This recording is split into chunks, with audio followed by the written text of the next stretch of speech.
এতিয়া সামাজিক মাধ্যম আৰু লগতে সোশ্যাল মিডিয়া ট্ৰেন্ডত থকা এই বিষয়সমূহ যথেষ্ট গুৰুত্বপূৰ্ণ হয় কিন্তু সেইসমূহে ৰাজনীতিত আকৌ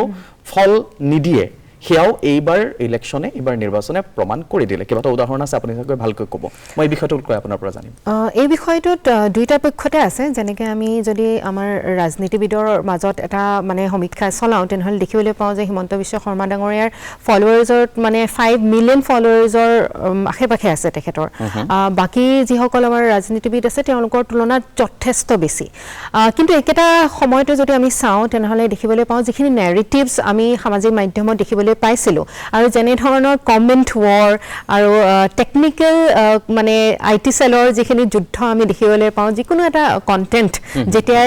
এটা পক্ষৰ ফালে হয় তেতিয়া সেই কমেন্টছ বিলাকৰ পৰা এনে ধৰণৰ অনুমান হৈছিল বা যিখিনি আমাৰ পোৰ্টেল চেনেলছ বা যিখিনি সামাজিক মাধ্যমত যিখিনি আমাৰ ষ্ট্ৰং মিডিয়া চেনেলছো আছে তেওঁলোকৰো যিখিনি ভাষ্য আহিছিল বা ৰাজনীতিবিদসকলে যেনে ধৰণে আগবঢ়াই আছিল তাত এটা বেলেগ ধৰণৰ পিকচাৰ আমি দেখিবলৈ পাইছিলো যেটো আপুনি যদি কম্পেয়াৰ কৰো তুলনা কৰো বিহাৰৰ ইলেকশনতো কিন্তু তেনেকুৱা ধৰণৰে এটা প্ৰেক্ষাপট দেখিবলৈ পোৱা গৈছিল